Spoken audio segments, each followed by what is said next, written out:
can't believe July is here. That means the summer, it feels like it's half over already.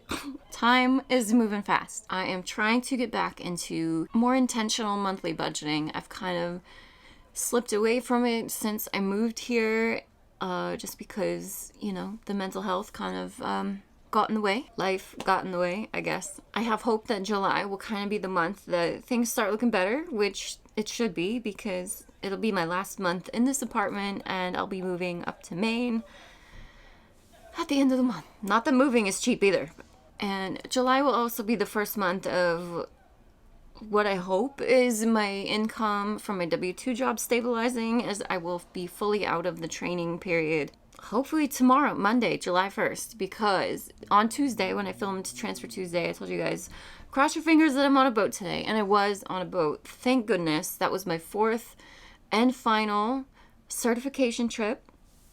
So I was on the boat Tuesday, and it was up in Portland, Maine, so I got mileage for that. So it ended up being about $145 additional dollars in mileage for that trip and that sea day, which is awesome. I definitely didn't spend that much gas getting up there and back. So yeah, my last certification trip was Tuesday, and then I actually had my debrief on Thursday, and then I overnighted my waterproof notebook pages to their office, because those have to be reviewed as well from my first 4 trips, just to make sure they line up with the electronic data that I've uploaded. So that should happen on Monday, the 1st of July. So I should get the green light to be totally certified as of July 1st, and then I can go forth and take as many back-to-back trips as I possibly can, which has been a challenge due to all the cancellations,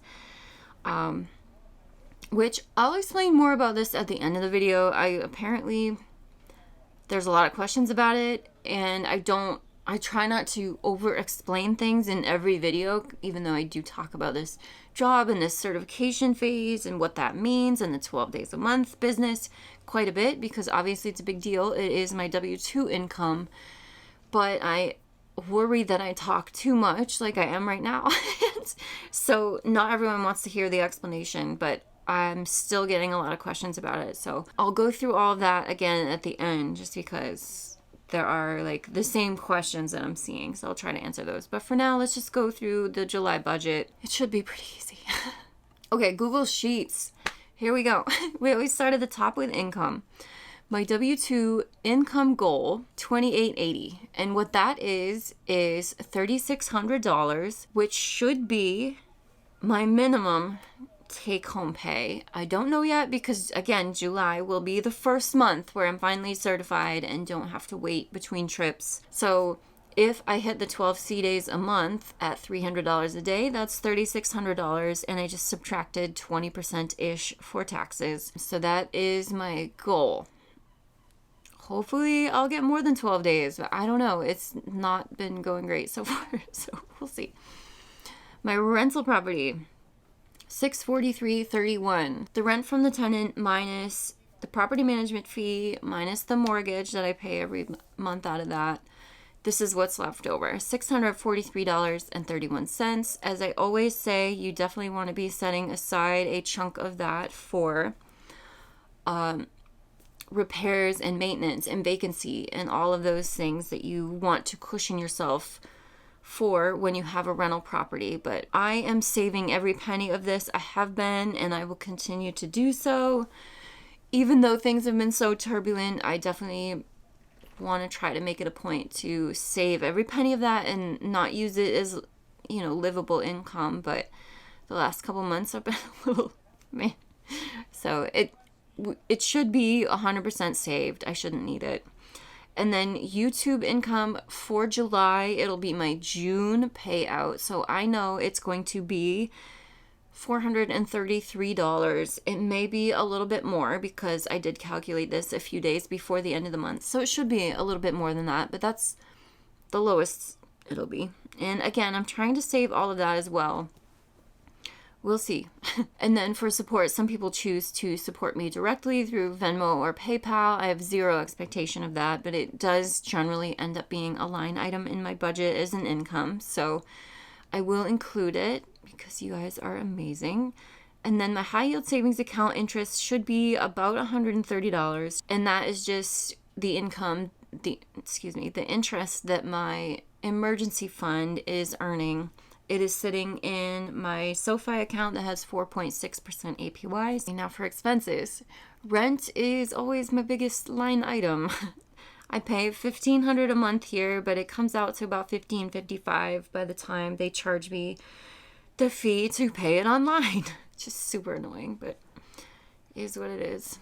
Health insurance, $124.44 a month. That's what I get right now, and for Massachusetts healthcare. Electricity, I don't know, 60, sure. Probably less than that, I think. And then gas heat, maybe 20, just to have it connected. Clearly, I'm not turning the heat on. We're in the middle of summer. Internet should be 50. Mohila is my student loan servicer, except I don't know what's going on with Mohila right now.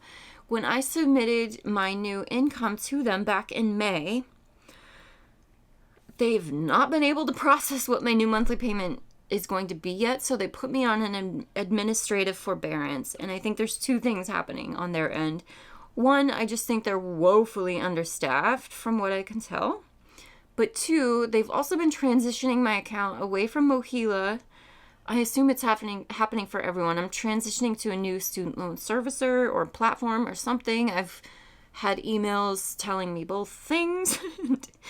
I can't even log into Mohila to look at my loans right now. When you log in, it just says we're in the process of transferring you to a new provider. So,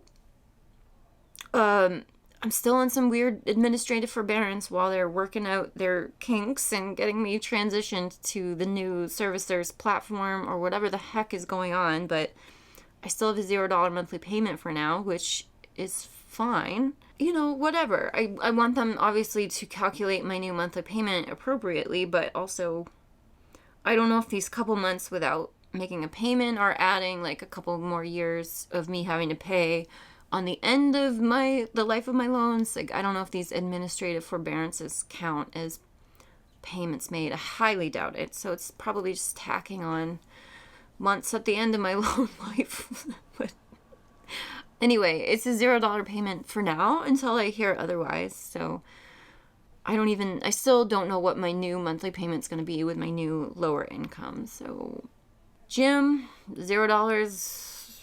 Not signing up again until after I move and get settled. Netflix is $22.99. Food and household, I budgeted $200. Gas and car wash, budgeted $150. Pet supplies should be $0. I have ordered up in June so I can get through July and through a move without having to order anything. And then, of course, invest, donate, save. We're not there yet because in June, I only had 2 work days of pay, right? 2 or 3. Well, I think 1 was in May. I've only worked 4 work days in the last 2 months outside of training. I think 1 was in May and maybe 3 were in June. So it's an insanely small income month for June. I just have not been able to invest, donate, or save. In fact, I've been eating into my savings. So those are on hold for now just because July is up in the air. I don't know what it's going to look like. Again, it should be a first full month of full income, but with moving and we'll see. And then spending, I always strive for 0, but life happens.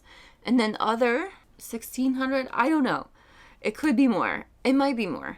That is moving expenses. I have set aside the severance pay from my last job after they let me go. I have set aside a chunk of that for these moving expenses. So luckily, this won't have to come out of my W-2 income for the month, but it will still be a pretty hefty expense. It cost me $1,200 to move from New Hampshire to here in Massachusetts where I am now. It's only an hour away. When I leave here, I'm going to be going to Maine, probably 2.5-ish hours away. So it's going to be more, but I don't know how much more. It could be more than $1,600. Might be more like $1,800, $2,000. I don't know. And then down to our savings. You guys know I've been eating into my sinking funds, so they're not plopped up, but my emergency fund had a goal of 30,000. It's currently sitting at 36,782, and that is just my YouTube income. I just keep dumping it in there to beef my savings until I do need to use it to live on. And then my sinking funds, those are basically 3 different sinking funds in the amount of $2,000 each. But in this whole no income situation, after 3 months of unemployment, it's been a mess. So the sinking funds have been drained down. They're at $2,150. So over the last couple weeks, I tried to start saving those back up again, but work just has not been coming in like I was hoping, so haven't added any more to them. And then the student loans, they're there. They're sitting there on administrative forbearance currently without any monthly payments. So that's everything. I think that was everything I had for updates. Oh my gosh, no. Also, on Tuesday, the tenant had not paid rent for June yet. I got his rent payment on Tuesday as well. So Tuesday was kind of a good day for being on the boat. Got the tenant's rent payment, which is why the rental income is actually in the positive, because I was getting worried for a minute there. My tenant is definitely not on a good streak with paying rent on time by any means. So that sucks. But that's what I'm looking at for July. Again, I'm just trying to get my head back in the game with budgeting.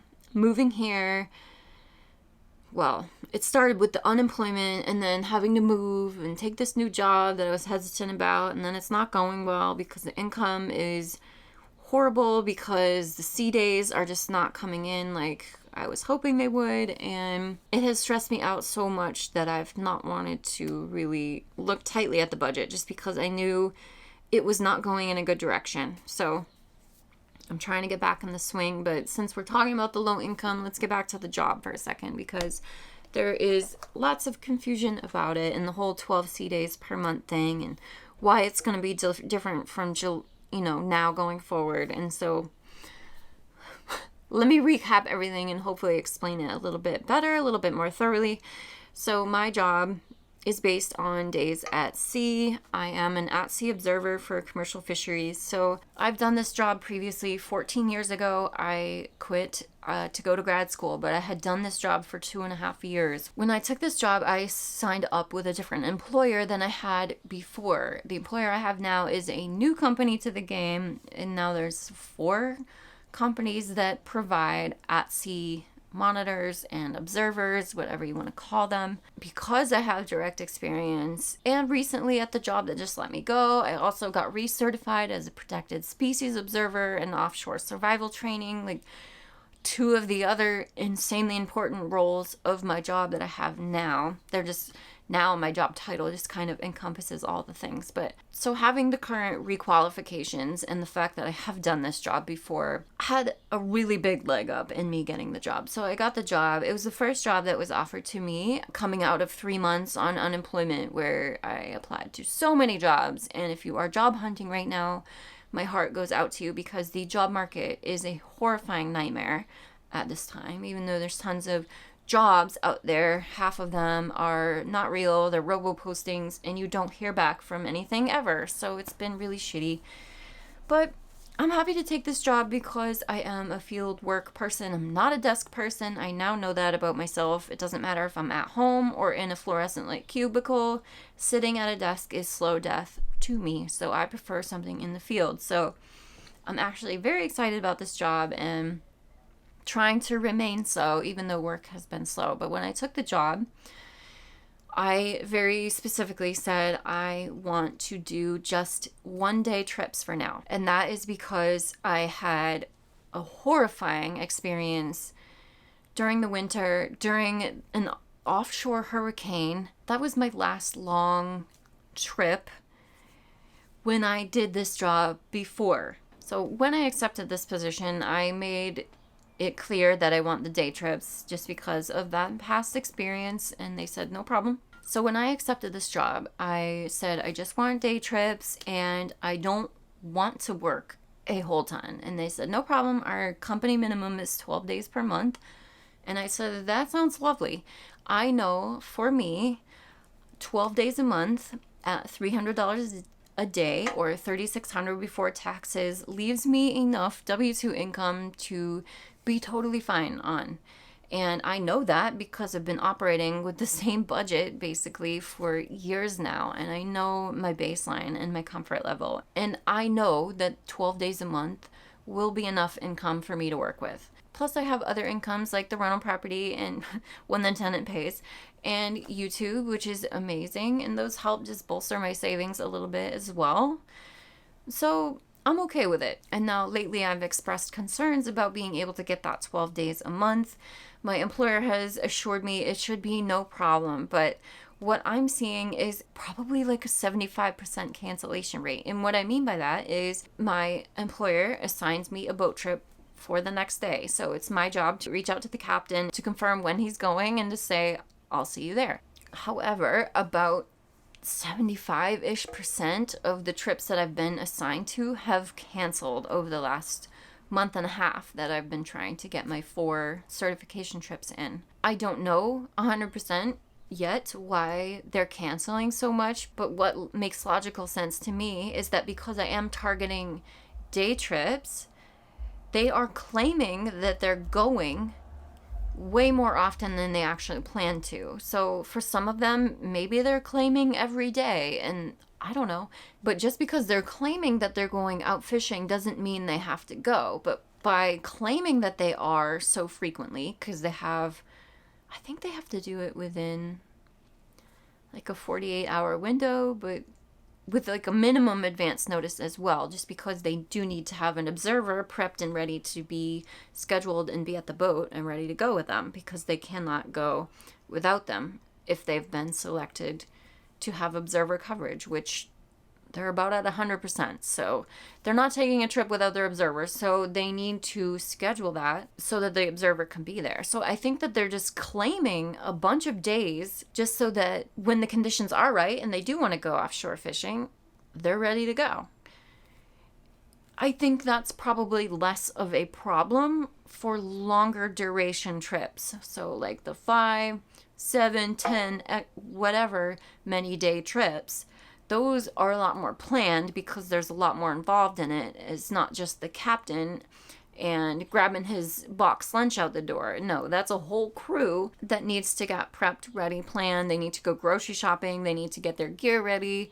It's a lot more planned and involved. And so it's a lot easier to say, I'm going this day because you're planning for it. And obviously weather plays into that a little bit, but so for the longer offshore trips, I think, at least I'm guessing, the cancellation rate is less. But for the day trips, the guys are just, half of them, it's just them. It's just the captain. There is no crew. There is no one else to worry about. So they are just grabbing their lunchbox out the door on the days that they feel like going.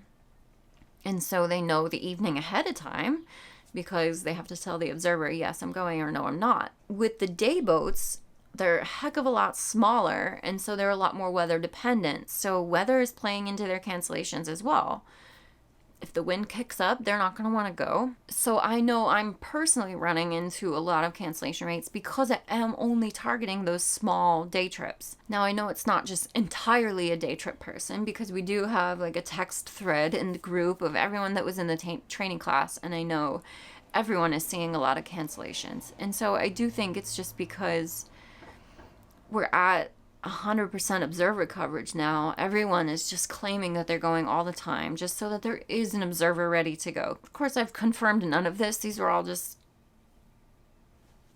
what I'm theorizing is happening with all the cancellations. And so between cancellations and me having to wait in between each of my certification trips to be fully debriefed, so I upload my electronic data, my data editor has to review it all, and then we get on the phone and we talk it through and we debrief it, and here's what went well, here's what didn't, whatever. During those first 4 certification trips, that debrief has to happen before I get on another boat again. And so that has added some delay, has blocked out like 2, 3, one time 4 days, just waiting to hear back from my data editor, so I couldn't go on a trip. I won't have that issue going forward now for July, but I am still going to be dealing with cancellations. We'll see. My employer assures me that the 12 days should be no problem, and we'll see. I don't exactly think there's any consequences employment-wise to not getting the 12 days, especially if I am proactively trying. I don't have any need for scheduled time off coming up, so I'm just gonna try my best to get my 12 days. Unfortunately, it's not like a guaranteed pay of 12 days, even if I don't get the 12 days. No, they're only gonna pay me for the number of C days I actually take. So if I don't get 12 days, that just hurts me, really, because that affects my income, obviously. So July will be the first month of me seeing how this goes. I still have reservations, and I still have my doubts about whether I'll be able to get 12 days, just from what I've been seeing. But, say I don't for July. Okay, that sucks. August, if I don't again, okay, that's kind of a problem too. And obviously my employer probably won't love that, but it's never going to be at my fault, because I'm going to do everything I can to get my days. I can't help it if every damn boat I'm assigned to cancels. Not everyone will, but if I don't get my 12 days, it's not going to be my fault. I'm going to give this job its fair chance. And if July I don't get my 12 days, and August I don't get my 12 days, then I'm certainly going to be reassessing things at that point. And I'm always keeping a hairy eyeball on the job market anyway, even though I know most of it's just smoke and mirrors. I'm still going to be keeping an eye out for things. I did apply to that seasonal position up in Maine 2 weeks ago. I still haven't heard anything back from them. Probably won't, just guessing. I don't know. See. So yeah, it's frustrating. The work atmosphere of the job is frustrating in that it may be hard to get my full income for the month, but it's nothing that's in my control. And some people, some of you have gotten very upset about that in the comments and been like, well, that's complete bullshit. Yeah, it is. I understand. But after all that time on unemployment and applying to job after job after job, and what am I supposed to do about it? It's not much I can do, but other than keep looking for jobs. And so, like I said, keeping a hairy eye on the job market. I'll apply to things if they seem like something that would be a good fit for me, certainly, but I can't help how the job market is right now either. So I know some of you are angry and frustrated about it. Trust me, I get it. Me too. But there's not much I can do about it, and I'm just going to take all of this 1 month at a time and see what plays out, and have those conversations with my employer if things are looking like I'm not getting my C days, because clearly I need to live on something, and they know that. Every observer is dealing with it. It is not just me struggling to get my C days by any means. Hopefully that all made sense. I know it's a weird job. It's a weird schedule just because there is no schedule. It's just kind of like rapid fire. Day to day, you never know what's going on. Which some of you asked about making plans, and yes, if I did need time off, I could certainly let them know and try harder outside of that needed time off to get my C days. But as of right now, I haven't needed time off. I've had too much time off in all of these days of being assigned to a boat and not going, and being assigned and not going. Too much time on my hands over here. Which is fine for now, because there's much to be done in the next month. Although now, hopefully I'll get my 12 C days. But even still, that's many days in the month where I'm not at sea. So, time to start packing again. Trying to figure out where the heck we're moving, what that's going to look like, how much it's going to cost, and getting movers scheduled, and just chaos. More chaos. It's going to be great. Fingers crossed, July goes well, and everything will be fine. But yeah, much to be done and much more to talk about as time goes. Thank you guys so much for watching. I'll see you soon.